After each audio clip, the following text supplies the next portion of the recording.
art. We have been exploring these elements of art since the beginning of the year, and we have reached our final element. All right, let's review those elements of art. First, we have color, we have value, line. Today, we're going to talk about shape and form, texture, and space. Remember, these elements of art are the building blocks that we use to create every piece of artwork that we create.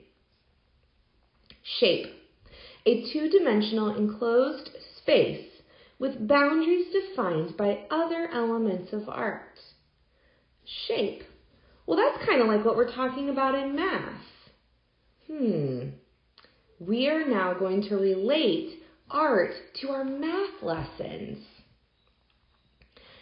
Shape is a two-dimensional enclosed space. I think I've seen that before. It has boundaries and it's defined by other elements of art like line, value, or color. All shapes have a height and a width. Now, when we talk about our elements of art, we have two basic types of shapes. We have our geometric shapes, those shapes that we're really used to seeing and we've just been talking about in math. And we also have free-form or organic shapes. But remember, shape is an enclosed space. So these are our geometric shapes. Geometric shapes are like our regular shapes, and they can be created with our mathematical formulas. These shapes have names that we're very familiar with, like square, circle, triangle, and hexagon. But then our freeform shapes, they're not something that we would typically see in math. But remember, shapes are polygons. They just have to be closed and have sides. And notice these shapes are closed. These freeform shapes have what we call irregular contours. So we have this like paint splat. It's got some different kind of wavies around the edge, little splats coming out. And then we also have a shape that's got sides. I have a curved line and I'm looking with sides again, but I don't have a typical geometric name for that shape. Sometimes we see art with implied shapes. Implied shapes are shapes that are not normally defined, but instead are suggested. What implied shape do you see in this slide? That's right, there's a triangle. If you look closely, you can see that implied triangle in between what kind of looks like little Pac-Man mouths, right? They can be geometric or freeform. In this example, you clearly see that triangle being suggested. It's not defined by lines. It is suggested by those little Pac-Man faces. This is something that we call negative space. Remember that word, negative space? That means there is nothing there. They've taken away the color of the triangles and there is negative space, or the color of the circles, and there is negative space creating that triangle. All right, form. What do you think form is? Why would we choose to look at it at the same time we're talking about shape? Oh, did you see it? Three-dimensional. Shape is our 2D. Form is our 3D. So you guys are going to start talking today in math about these solid figures. Form and our solid figures in math are very similar. They each have volume and they can be measured by their height, their width, and their depth. They are three-dimensional figures. Form is a three-dimensional object which encloses a volume. I can fill it up. It has height, width, and depth. There are two different ways we can define forms. Those geometric forms, I bet you know what those ones are, And then we have what is called organic, and they can be open and closed. Our geometric forms are our regular three-dimensional shapes that can be defined mathematically. They are our regular 3D figures, our solid figures that we talk about in math. Here you have an example of a triangular prism. You have an example of a cylinder, and you have an example of a cube. Organic forms are three-dimensional objects, but they don't have those regular contours, and we can't exactly define it with our geometric terms. This banana has an organic form. It's three-dimensional. Sometimes we have open forms. Open forms are three-dimensional objects that have irregular or broken contours.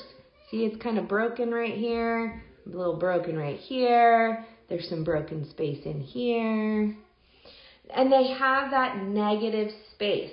There is space where the 3D object is not there. It is not completely closed up.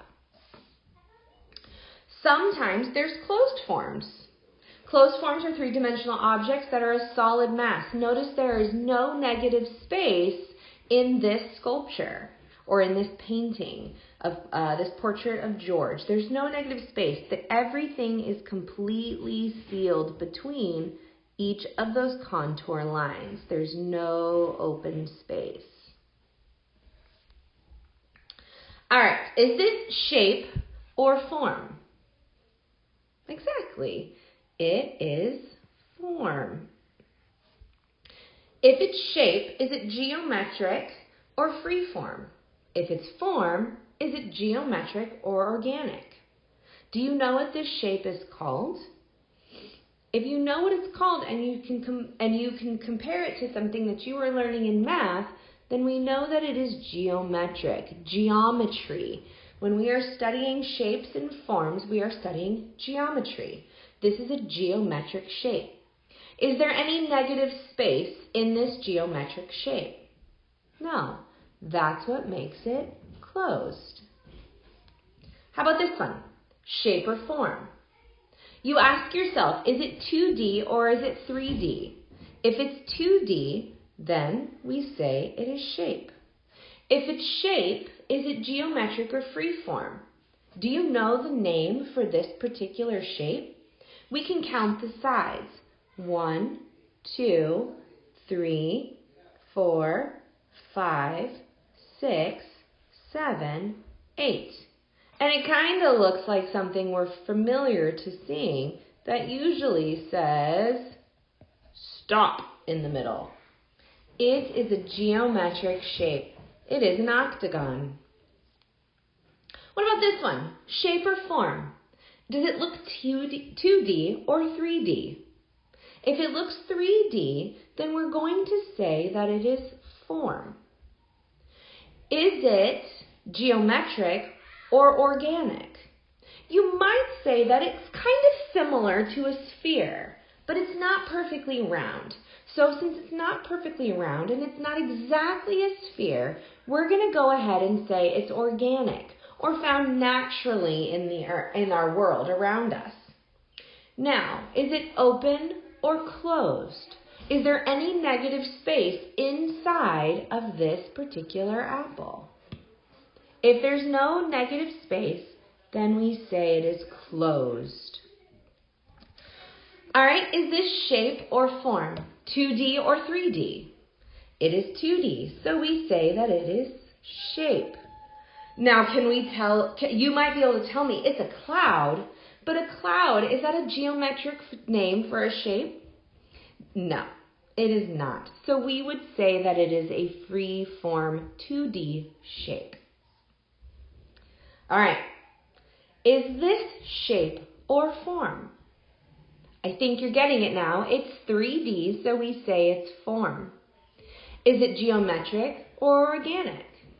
If it's not one of my typical shapes from math, we say it is organic. And then now, is it open or closed? Great job. It is open. We see some negative space right there. So we say that it is an open form. All right, you're going to do some practice with this today. You're going to need your class notes. You can put it in your journal too. So either your journal or your class notes where you've been keeping all of these pages. You're going to go ahead and you're going to cut out these shapes. These ones here. Go ahead and cut out those shapes, and you're going to place them under the correct flap. You should also draw some examples of each of these shapes on the flaps for your journal. Make sure you label your page with your shape label. You also have one for form as well. Same rules. You'll cut out your flaps. You'll put each one of these objects under the correct flap so it can be an example to you, and then don't forget to label the page form. I will also attach these directions to your lesson plans today. Ready, set,